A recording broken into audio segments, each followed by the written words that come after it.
trail and ultra runners, what is going on? Welcome to another episode of the Koopcast.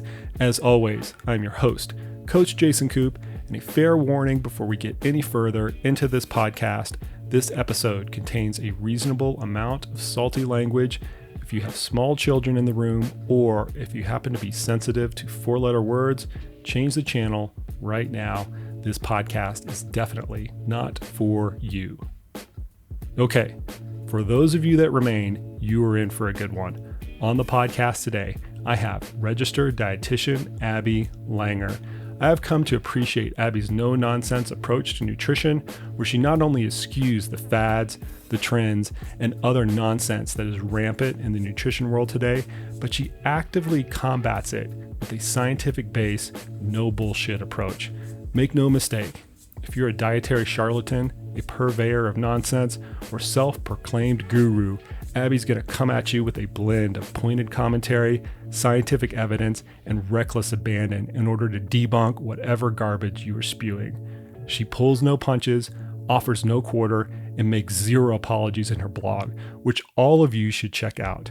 Her most recent post is on the worst diet trends of 2020 to date, and it starts out like this, and I quote, "Oh, 2020, you're a fucking dumpster fire.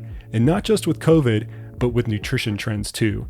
It seems like things are getting more extreme, science is getting more twisted, and unqualified people are getting more bold in their nutrition advice." End quote. And I couldn't agree with her more. Her upcoming book, Good Food, Bad Diet, will be released in January of 2021, and I cannot wait to get my hands on it. As always, you know I have zero financial interest whatsoever in anything I promote on this podcast. I just want athletes and the listeners to have good resources, and in this case, have a little bit of fun along the way. Okay, let's get right into it. Here's my conversation with Registered Dietitian Abby Langer.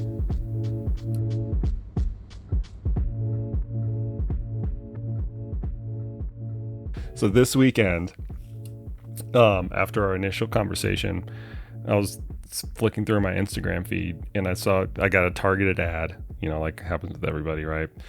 Targeted ad from one of my favorite bullshit peddlers. Like he's one of my favorite ones. It's Ben Greenfield. I don't mind mentioning him because he's the worst. Yeah, he's one of the worst. I used to actually respect him a lot because I know, right? Because I've been in the industry for a while, and I think this is a long friggin' time ago, like 2001. He was the NASM Personal Trainer of the Year, which is like a really esteemed thing to get.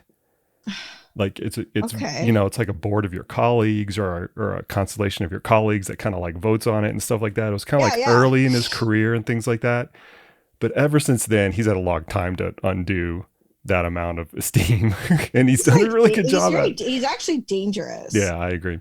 Anyway, this is not maybe it's on the dangerous side. We'll see what everybody thinks of it. Anyway, I'm scrolling through my Instagram feed, and I get this targeted ad. It's like, intermittent fasting is what was the verbiage? One of the most powerful tools you can use for your health. No, it gets better. Always with the hyperbole.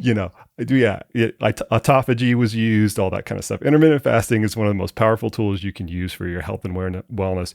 Here are the supplements you should use when you're intermittent fasting. And I'm just like, wait a minute, hold on. And then he's selling the supplements, right? Yeah. So I'm like, wait a minute, hold on. If this is one of the best things you can do for your health and wellness, why do you have to take something else? I know. Or like, if this is the best diet, why is it so deficient in all these nutrients? And then you have to add them from external sources. Like, shouldn't you be just getting them from food?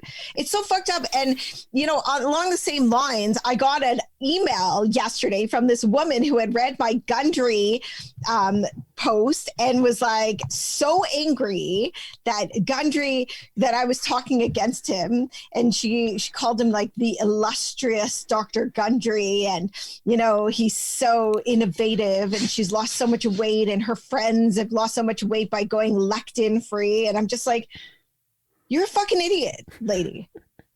When you get those, is that actually, do you even respond, or you just say? Only when people are particularly disgusting.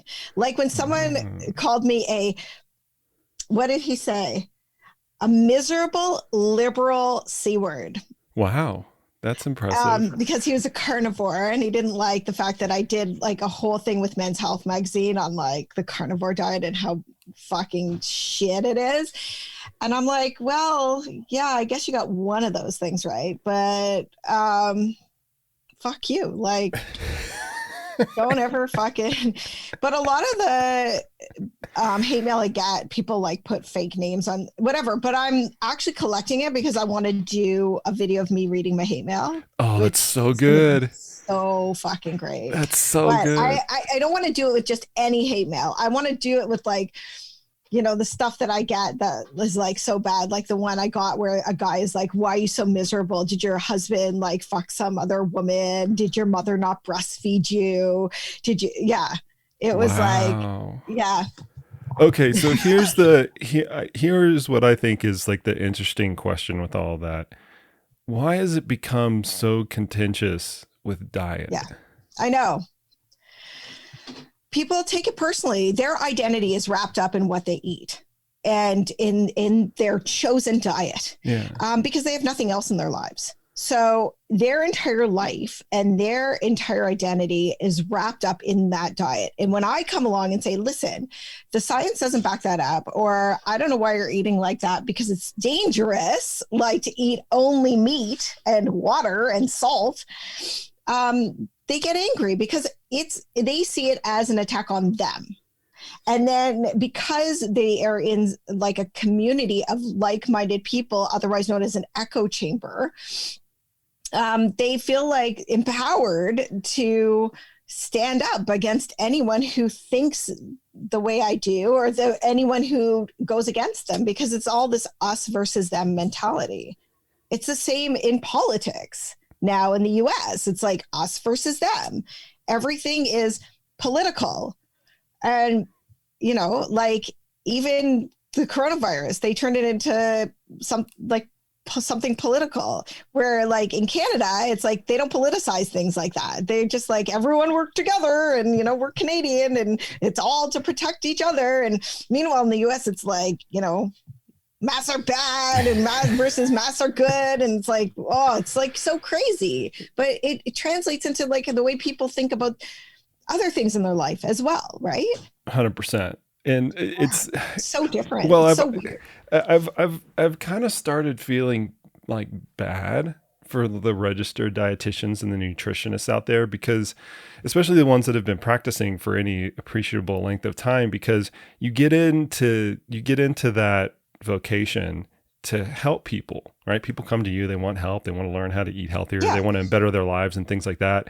And now I feel that a lot of the registered dietitians and the nutritionists out there, they spend more than half their time and maybe almost all of their time, like just having to like bat down nonsense, as opposed to what they got into. Down nonsense. Seriously. Like a cat. Yeah.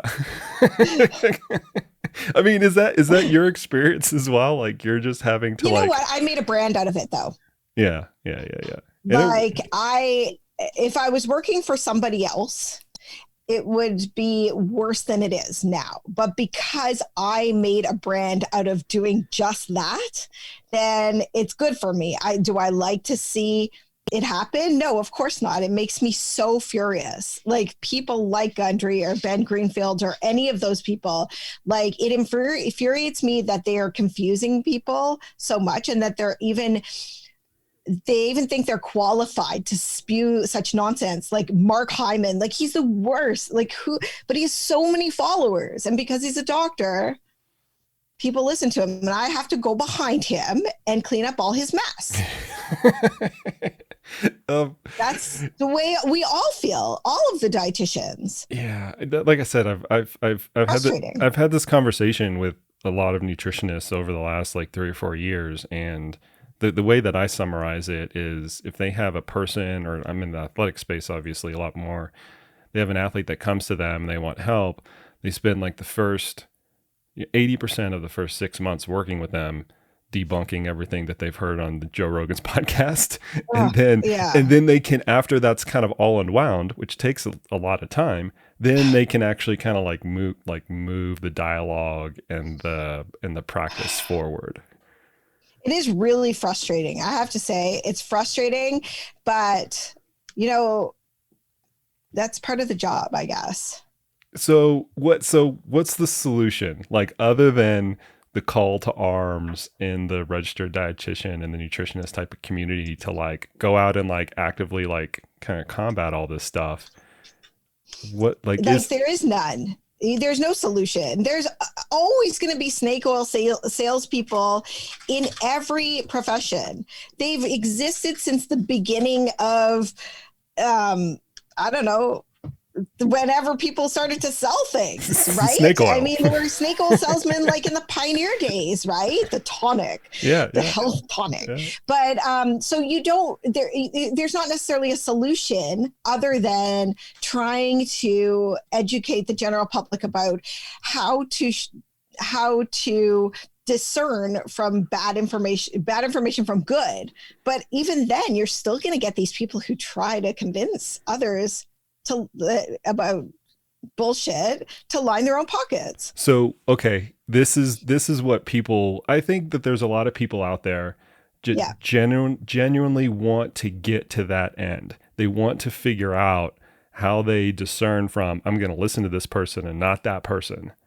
Right. And I feel bad for them. I feel bad for the people that are trying to, just like I feel bad for the nutritionists, I feel bad for the people that are trying to do that because they don't have an educational basis to make that decision.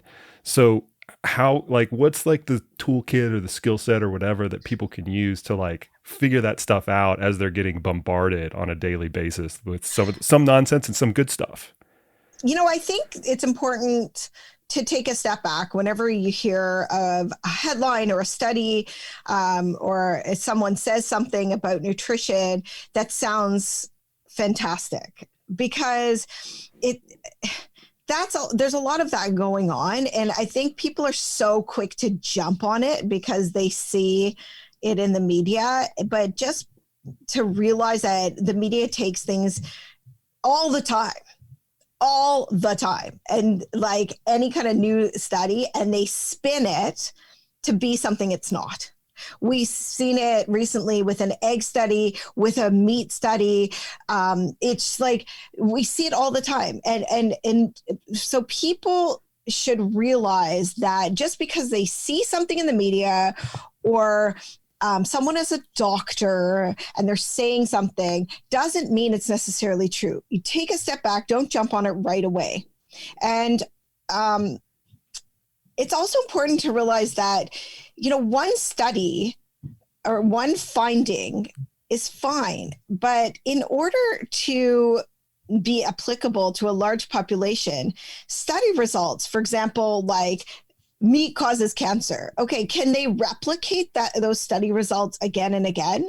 Because people they take the one study as gospel, when in reality, in order to apply it to a large population of the general population, you really should have several studies on that subject that replicate the outcomes. Do you understand? I know. I get where you're coming from. I take it a step even further back from that. Are the studies done on human or mice? Just start with that. You'll see, in my book, I try not to have any studies over 5 years old. I try not to have any studies done on animals at all, or in lab dishes. These are really basic flags, if you will, that I look for in studies.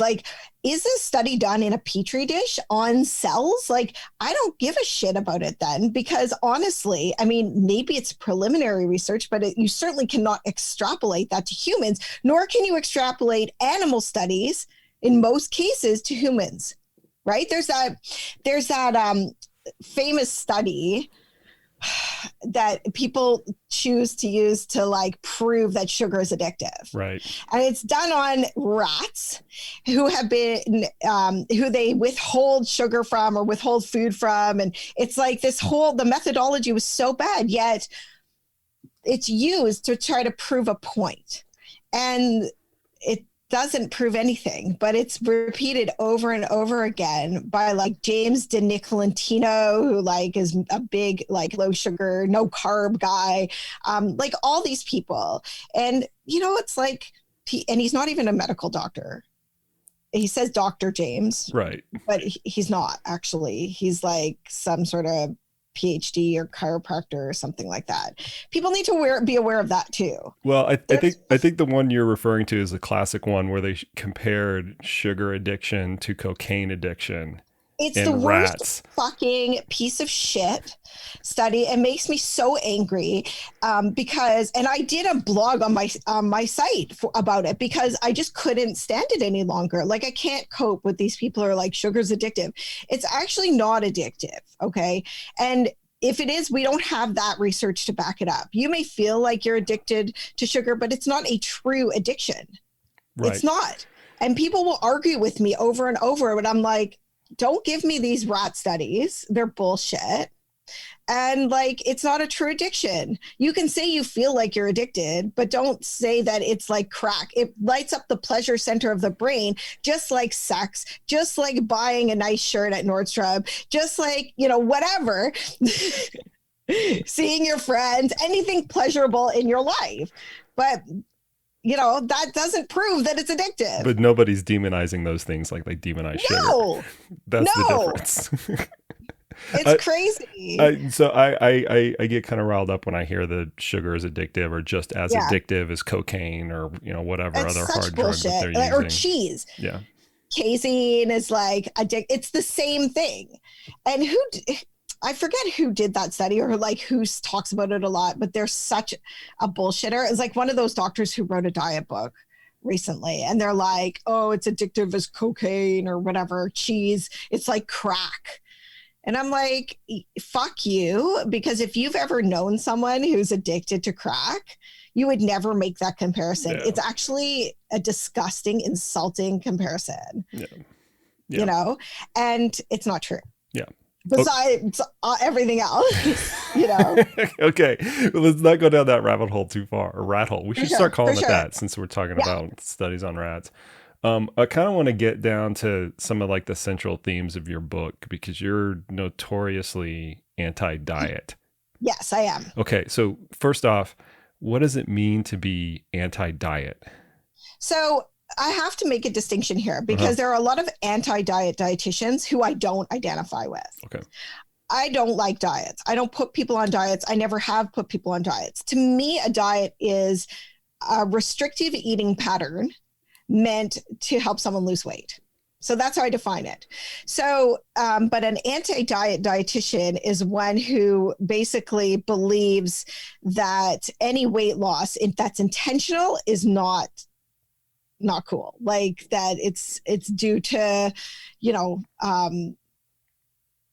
disordered eating or restriction, and dietitians shouldn't be helping people lose weight, all of that. I truly believe that weight loss can coexist with normal eating.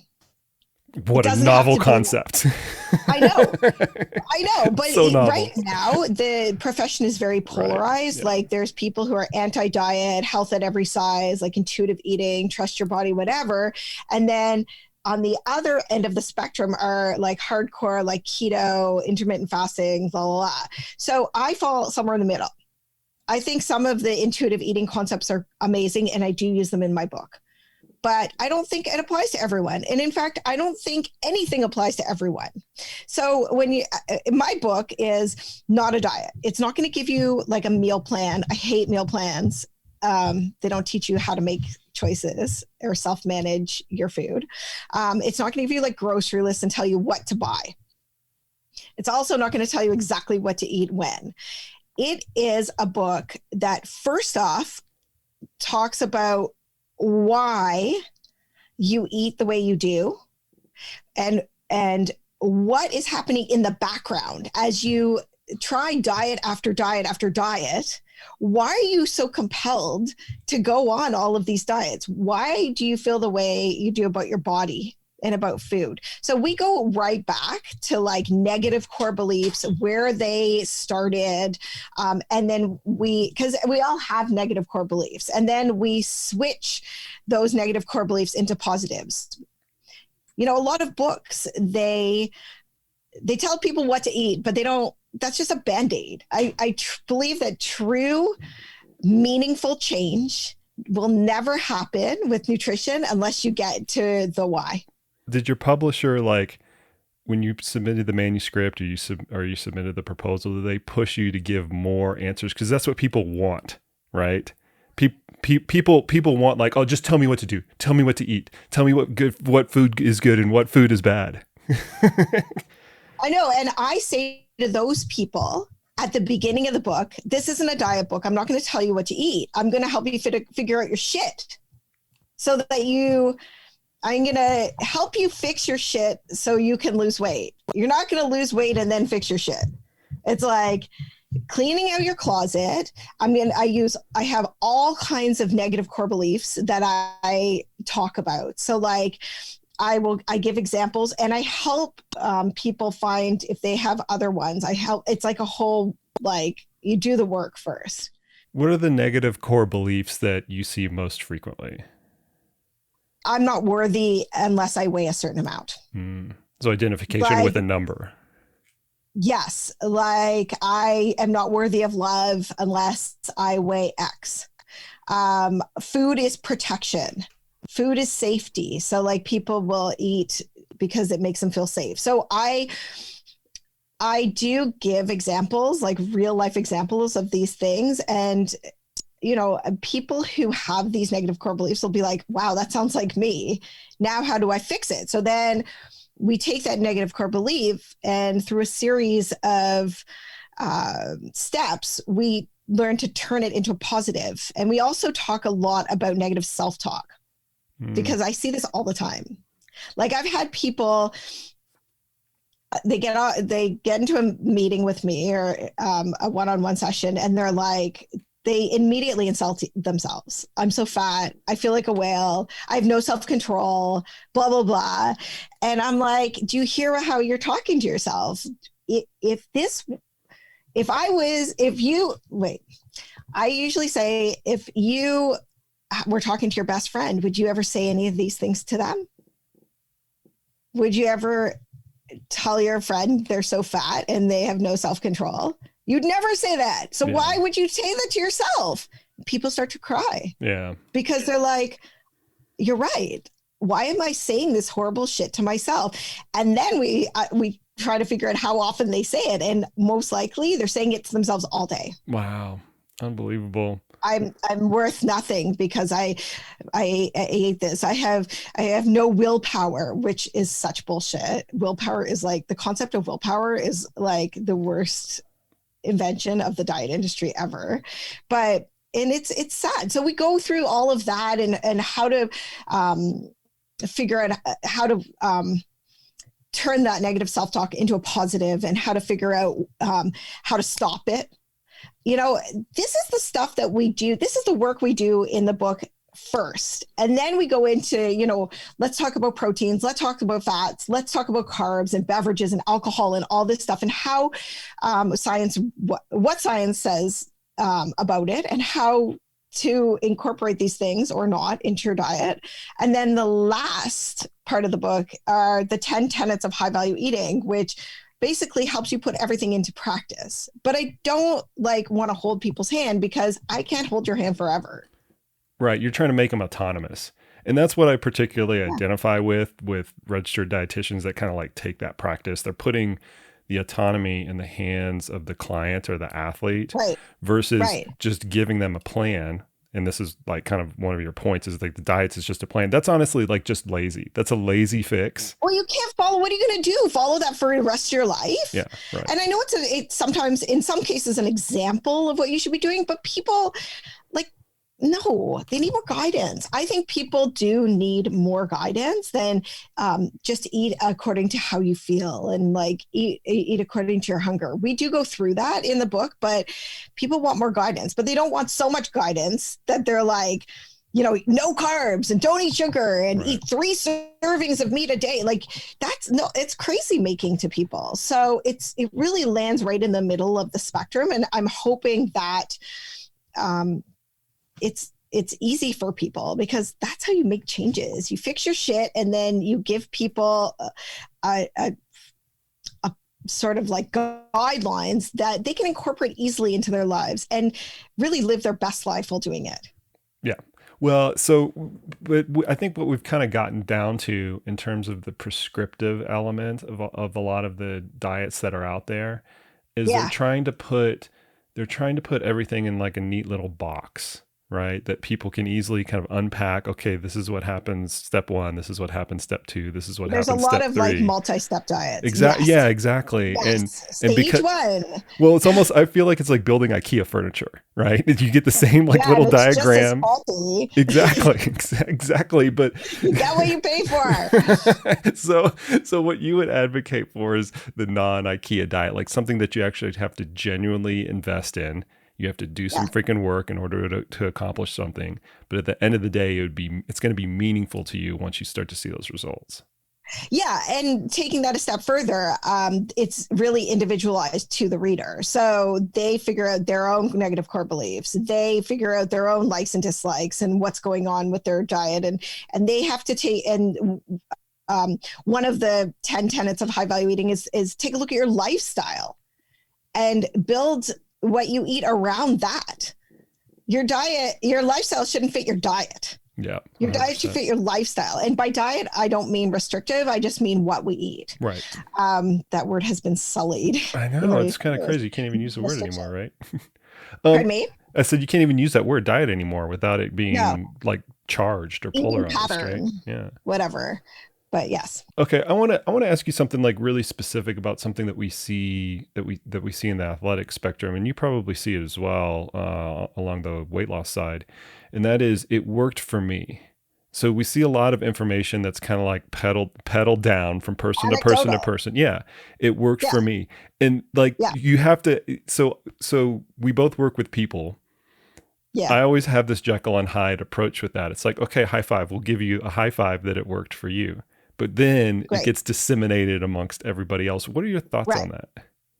Well, that's horrible. I mean, first of all, I don't give a shit how many times it worked for how many people. Anecdotes don't equal science. 1,000 of your anecdotes is not going to give me one scientific study. It's not going to hold the weight. Plus, we don't know what else you did. Like if you said, I did X and it worked for me, what else did you change? Did you change anything else? Like this woman who went on a lectin-free diet the other day, she emailed me and she was like, this lectin-free diet worked for me, la, la, la. And, she was like throwing a few insults in there to me and whatever. And I was like, yeah, but what else did you change about your diet or your lifestyle? Is it necessarily X? Just X, or did you change Y, Z, A, B, C, right? And then the other problem is that when people disseminate this anecdotal evidence and recommendations to everybody, they fail to acknowledge that we're all different. We all have a different socioeconomic status. Well, I mean, that's a possibility. We all have different genetics. We all have different tolerances. We're all different. We all have different likes and dislikes and lifestyles and, like work hours and activity levels and all of that. So what works for this person probably won't work for everybody. And the problem is that there's this thing now, I don't know what it is, but like people are they love to say that a diet will work for everybody. But usually in confusing it, usually there's like one thread of truth or one like mechanistic plausibility that goes along with the anecdote, right? Yes. The perfect example is the carnivore diet. So there's a ton of people who went on the carnivore diet. I don't know where they are now. They're probably eating carbs again. But when it first became big, people were like, yeah, I've been eating meat only for 3 months, and all of my rheumatoid arthritis or, like whatever else, uh, disease, autoimmune disease symptoms are gone. And so this is the best diet. You know, everyone should be using it. But meanwhile, are the symptoms gone because of, number one, the placebo effect? Number two, not because of the carnivore diet per se, but because they've eliminated potential triggers because they basically aren't eating anything. Like, what is it? Right? So we don't know. And these people don't know. All they know is that it worked for them. Right. And then the mechanistic plausibility is like, yeah, you eliminated something that was contributing to everything. That. Yeah, everything except for meat.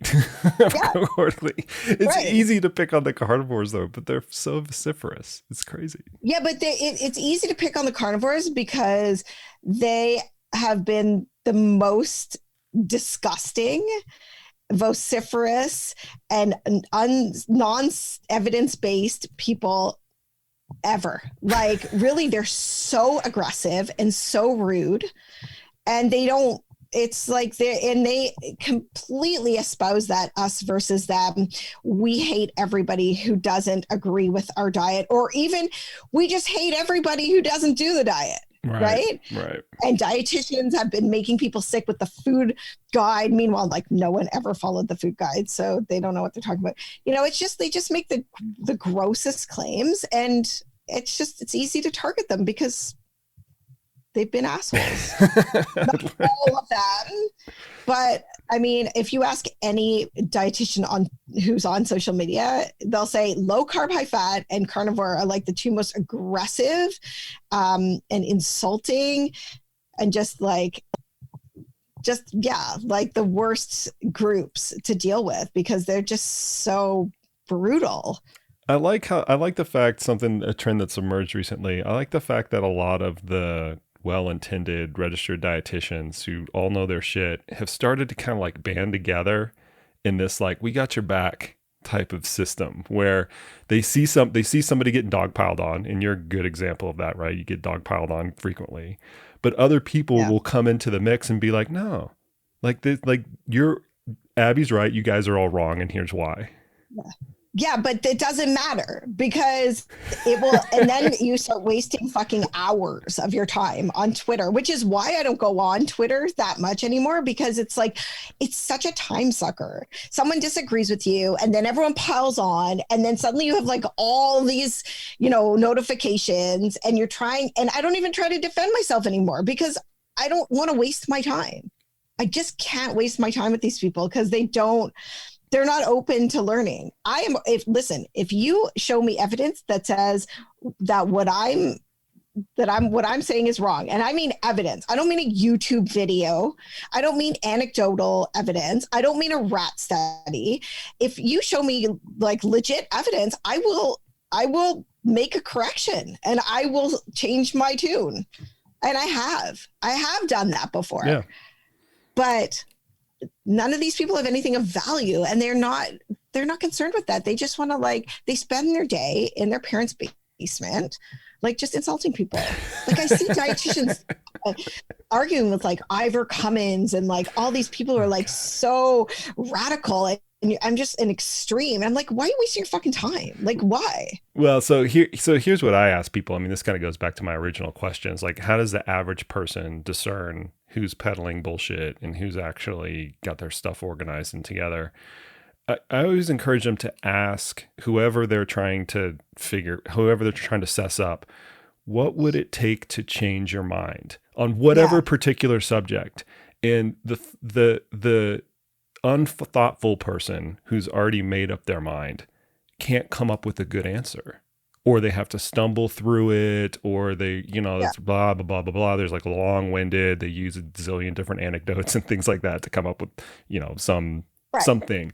The person who has their shit together has already thought about that because they're thinking about the world in a bigger context outside of the echo chamber that they have kind of created for themselves. That's the litmus test that I give people. It's what would it take to change your mind? Well, it's funny because a lot of people who and I don't mean to sound like an asshole, but I'm going to say that a lot of people who argue continuously on Twitter, who are like that, who don't want to change their mind no matter what, are not smart. And they don't know what the fuck they're talking about. There's so many people who are like engineers, and engineers are like programmers, or like they're all like dealing Bitcoin, and they're just like, well, I don't have a degree in nutrition. Well, but I read this study, and well, it works for me. And you're just like, okay, well, that's nice, but you're a fuckhead. And like seriously. Well, the telltale sign is going back to the mechanistic plausibility piece, right? The telltale sign of that is they take one biochemical pathway and use it to explain everything. And I just shake my head. I'm like, do you realize how complicated the human body is? But it's inflammation. Yeah, right. There you go. Inflammation. And people don't even know what that means. Right. They don't even understand that actually some inflammation is normal. Right. But it saves your life. Yeah. Inflammation. Yeah, exactly. Exactly. Well, I mean, I can remember, like, I've been in this long enough, and I actually grew up in Dallas, right next to the Cooper Institute there, where all of the anti-inflammatory everything, all of the over supplementation and things like that started to come out of that clinic. And it was well intended at the time, because that's what the body of research was saying at the time. But come around, 20 years later, and you have to actually like change with it. But to your point on inflammation, if you're looking at somebody and they're saying, okay, there's this one thing that controls inflammation, we have to do everything that we can to stop that exact one thing. That's it's like Mark you don't Hyman. Yeah, you don't understand it. Oh, these anti-inflammatory foods, and it's like, change these and you'll live forever and blah blah blah. And you're just like, are you an idiot? Like, seriously, you're actually still a doctor. Well, a lot of those people have got their medical license so revoked. Simplistic. Yeah. Pardon me? A lot of those people have gotten their medical license revoked. Not Mark Hyman. I know. Well, maybe. He still works for like the Cleveland Clinic. No. That's just, is it the Cleveland Clinic? Wherever he works, it's a shame. Like that's really bad. Okay. Let's go down the final rabbit hole. And I want to ask you about the worst diets of 2020. What's coming up on that? 2020 is not done yet. This podcast will come out with a scant 2 months left in 2020. So there's time for it to change. But what is going to make the list this year? And I also want to know, like, not just because it's bullshit. You always back your stuff up with science. Why is it bullshit? Okay. So my number one pick is extreme fasting. Now, I know that intermittent fasting does have some great evidence behind it for certain people. Yes, it's not for everyone, for sure. Especially if you have any kind of, like, even a whisper of an eating disorder. Like, don't even go there. But people now are taking it to another level. They're eating like 2 hours a day, or they're skipping multiple days of eating altogether in a row. And I mean, they're saying, well, it promotes autophagy and, like, the mitochondria, blah, blah, blah, the cells. And it's like, there's no evidence in humans that says that extreme fasting is more beneficial to your health than anything else, any other diet at all. Or just normal caloric restriction. Exactly. It's another tool in your toolbox to create a caloric deficit. And, there's people that email me all the time and they're like, you're wrong. I lost all this weight on, I fasted, I'm fasting, and I lost 40 pounds. And it's not just because it's caloric restriction. I'm like, yeah, it is. Actually, it is. But maybe that's the easiest way for you. So it works for you when other diets didn't. However, when someone turns to extreme fasting, which means eating very few hours a day, or, going whole days without food, they really put themselves at risk for nutrient deficiency. And, people will say, I'll just take a supplement. Right. But this troubles me for a couple of reasons. First of all, humans have never replicated some of the compounds found in food, primarily like antioxidants, but still there is a synergistic quality to the nutrients, macro and micronutrients that we consume in food. And we can't get that from a supplement.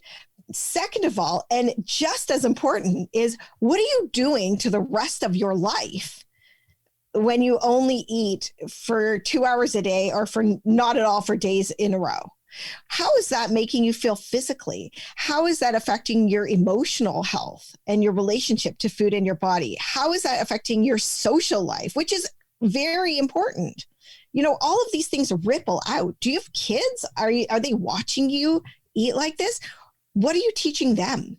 So I think we tend to shove that kind of stuff to the back burner in favor of but it's going to help me lose weight. But it's like, you got to consider the cost benefit of this eating plan to your life. Well, and sometimes I think it's short-term gain, long-term loss. Like, we're going to look back at some of those behaviors 15 years from now, and the people that are peddling it are going to be like, oh my gosh. Or they've just moved on to something else, which is probably more likely. Or their kids grow up. Their kids grow up like the 7-year-old I had in my office who wouldn't eat. And I took the mom into another office. I took her away from the girl and I said, have you been dieting? And she's like, I've been dieting in front of her for years. Well, why do you think she's having problems with food now? She is 7. Yeah. That, this is what happens. And these people grow up.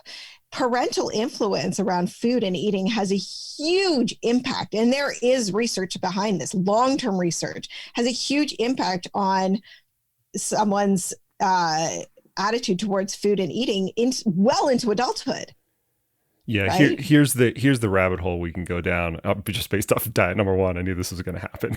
let's take a bookmark here. So the first one is extreme intermittent fasting. But to that very point, Abby, one of the biggest issues that I've had with people who take this diet worked for me, it works for everybody, is social media allows them to punch above their weight in such a way that they are influencing people that they have no idea how they're influencing them, to the extent of which you just brought up an example where it's the person's daughter, right? Son or daughter, the child. Yeah. But in social media, you don't know. If you have 100,000 followers, intermittent fasting is awesome. And a sliver of those 100,000 followers are actually going to have some sort of negative outcome because of that influence. Of course. And the whole Fitspo culture and wellness culture.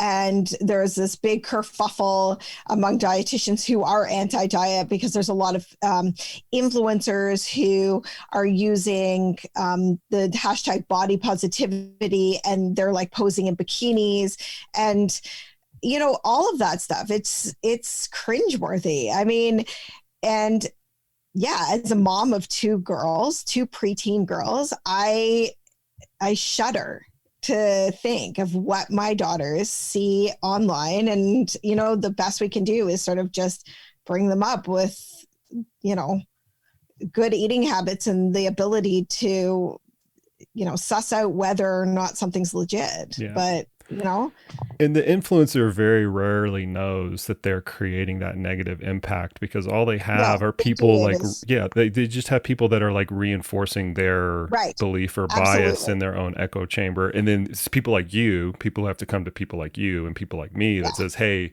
this really screwed me up. Why? Yeah. They don't hear that. Absolutely. And it goes without saying that a lot of these influencers, and I have met a couple, more than a couple, have issues themselves. Yeah. I mean, they don't eat properly. A lot of them, some of them do, but that influencer holding that green smoothie, that may be the only thing she eats all day. Their life. And this is what I actually tell my daughters as well. What you see on social media is not even close to what happens in real life. Like, these people are curating their entire life. They live their entire life for the next Instagram post. It's sad. I've seen an influencer walk down a street 50 fucking times so someone taking their picture could get the right shot. I know. It's crazy. And as she pouts her lips, it's like so gross, but that's the world we're living in. Yeah. Right. And it's, it's sad because they get reinforced. These influencers get reinforced in their own body issues. Yeah. Yeah. Oh, you look so skinny. You look so pretty. Oh, you've lost weight. It's like, yeah, but what are they doing otherwise? And my own kids see me like taking Instagram pictures with like the house is a mess. And I'm like, have a total like bathroom tile as a marble background. They see like what happens behind the scenes, that it's not all perfect. Right. But a lot of people don't, and they want to be like these influencers. And because with social media, we feel closer than ever before to celebrities and people of any stature in the community.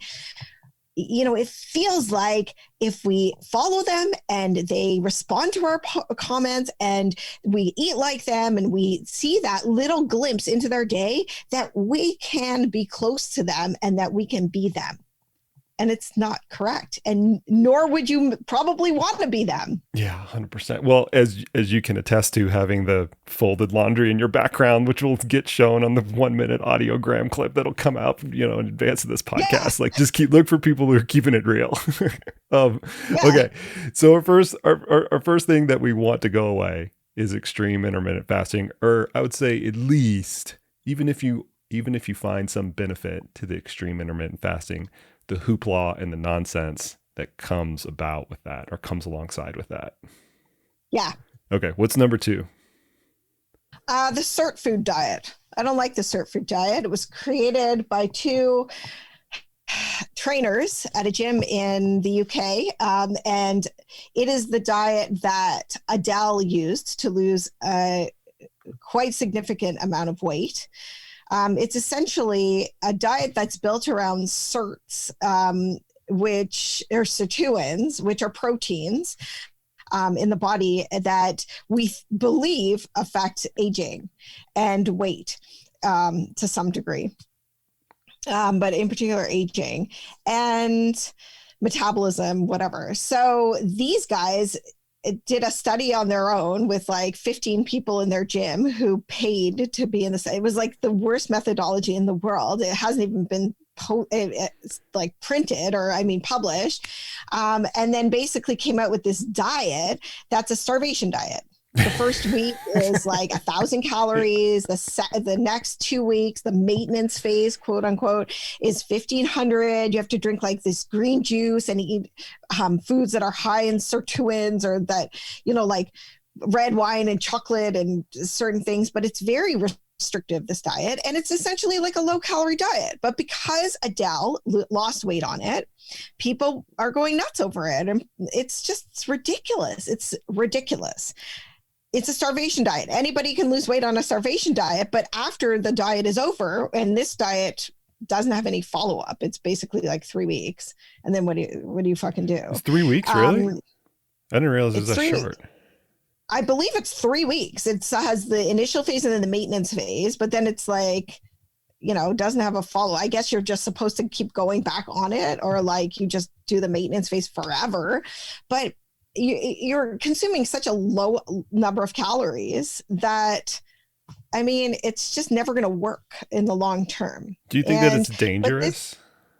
Yeah, for sure it's dangerous. And I think, again, this is an example of 2 idiotic nutrition people who call themselves like nutrition coaches or whatever the hell they are. They're trainers who are saying that this diet is great for everyone, and who are taking really badly done research that they did, plus research that was done on sirtuins, but is on animals, and extrapolating that to humans. And you can't do that with any of that. That's not the way that any of this works.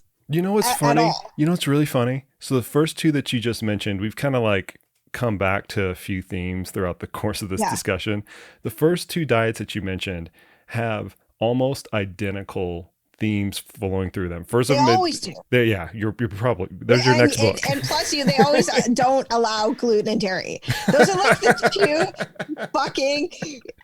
That's a red flag. Okay, anyone who says that gluten and dairy are not good, they're inflammatory, and nobody should be eating them, turn around and run the other way, because like dietitians just roll their eyes. We're just like, fuck, so can you choose two other foods to villainize or vilify, because gluten and dairy have had their day and we're sick of that now. It'll be two things 10 years from now, trust me. But what else? They're all the same. All of these diets are the same. They just have like one twist. Yeah, and the themes through the first two, we're gonna get it to at least three. Let's try to get through three. But the themes for the first two is, one, there's really poor research that backs it up. Either it's on animals or poor research in the second case that's done by humans, or both. They're both versions of extreme caloric restrictions, which likely produces any of the positive benefits that you're getting from it. Just you're reducing calories and you're losing weight, and you get a benefit simply from that. And they both have some like plausible mechanistic reason of action, right? They both hang on like one kernel of thread, one kernel of truth. But the kernel involves an animal study. Right, exactly. That's inconclusive. So like, what is that? But the layperson doesn't understand how to read scientific research. And the developers of all these diets count on that fact. Right, 100%. Right? And it's the same for the third diet, the Mayer method. So this is a diet that Rebel Wilson, another celebrity influencer, the poor girl, like she's called Fat Amy in the Pitch Perfect movies, which is, but she lost a lot of weight on this diet, and it involves, again, caloric restriction and like the belief that your normal diet is toxic and certain foods are toxic. And, there's a Mayo Clinic in several parts of the world where you go and have bloodletting and fucking whatever, like all these wackadoodle bullshit treatments, like detoxing foot baths. And it's super expensive too, but that's besides the point. That none of it means anything. And it's just, you're, again, not eating anything. You're not eating anything. So that's the mechanism of weight loss, obviously. Not eating anything. It all kind of comes down to that. I didn't even know that last diet existed, and I had to look it up in advance of this. It's pretty ridiculous. Ugliest thing. You know what? I have a fourth really quickly. Yeah. The All-In diet by Teddy Mellencamp, which is getting so much shit online now. Teddy Mellencamp is a real housewife in California, and she has this program. It's called an accountability program. It's basically fucking 500 calories a day. Oh. She's getting so much shit, and she's defending it. She has these coaches, quote unquote, whose only qualifications, she proudly states, are having completed the program. No medical or any kind of other training. People have to take a picture of their weight on the scale every day. They have to take a picture of every meal.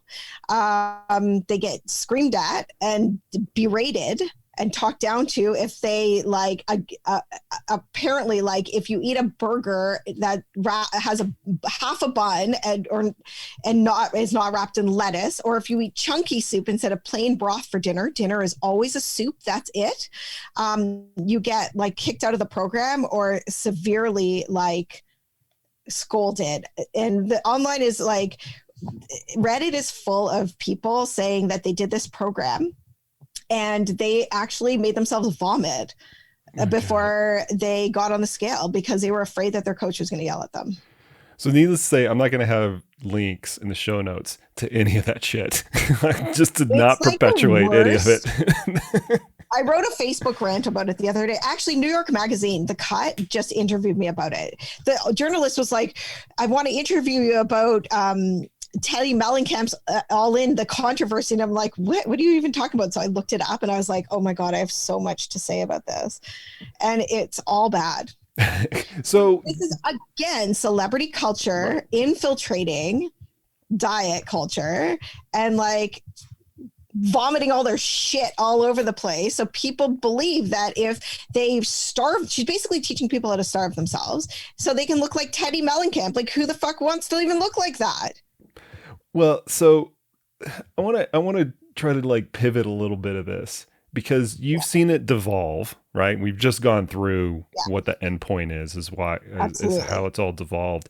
Do you think, can we like leave the listeners with any sort of like optimistic, is there a turning point? Do you think that it'll actually like come back to some sense of normalcy or have an equilibrium? You know, there always is. The pendulum swings. Right. And we know that there was a swing towards restrictive diets. Now there's a swing towards anti-diets and intuitive eating. And I think people, those things will always be here, and people will always still come out with diets that are crazy. However, I think we're getting smarter.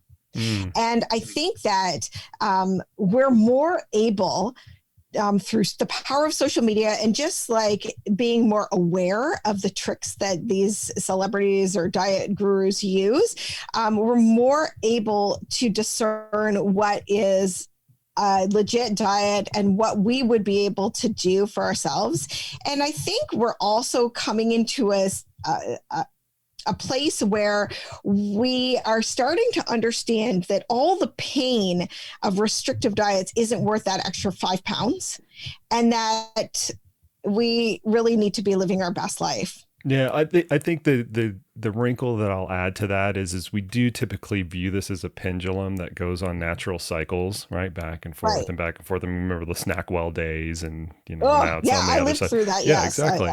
But I think that it's equal parts natural cycle, but also there have to be people in place that also help bring it back to normalcy. Yeah, because it's like chaos theory, right? Like left unchecked, it'll just get more and more chaotic. The more and more salacious that you can get, that's the more eyeballs you can get it on, and so on and so forth. Yeah, I agree. So I agree, and that's my job. There you go. Bring people in the right direction. There you go. You'll be in business for a while, because I don't even when it comes back to the middle, it'll go back to another side. People will push it back to the other side. Of course, right? There's always some vociferous, diet guru, anecdotal diet warrior ready to tell everyone what worked for them. Diet warriors. Why are we in a world where we have to like pair those two words up? Because people assume their identity based on their diet. Well, their Instagram handle and their Twitter handle and things like that, when it includes their diet philosophy or their diet identity. I can't even wade into that pond anymore.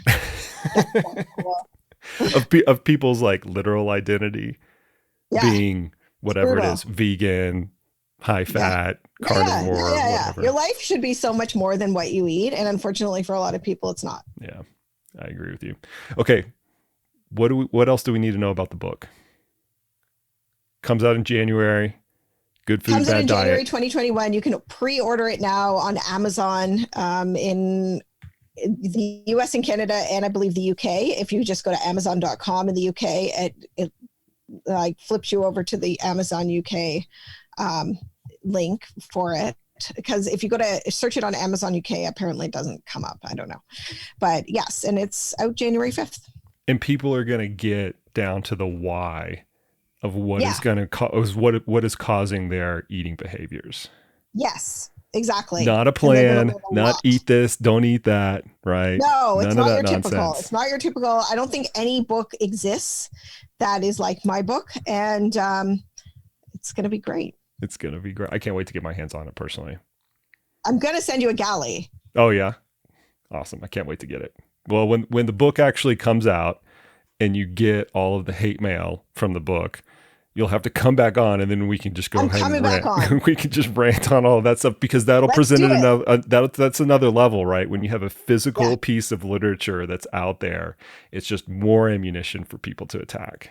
Absolutely. And we will go through it and we will debunk all of it. Nice. All right, good. Or not. Maybe they'll change my mind. Or maybe you're so convincing that you change everybody's mind, and that's what gets the pendulum back to the middle. That could be. How great would that be? I have faith in that. It would be amazing. All right, Abby. Thank you for your time. Last thing, where can people find you on social media? I think everybody should give you a follow, because it's hilarious and informative. and you pull no punches all at the same time. So Facebook, I'm at Abby Langer Nutrition, and Instagram and Twitter, it's at Langer Nutrition. Awesome. Thank you, Abby, for your time. Appreciate it. Can't wait for the book to come out. It's going to be awesome.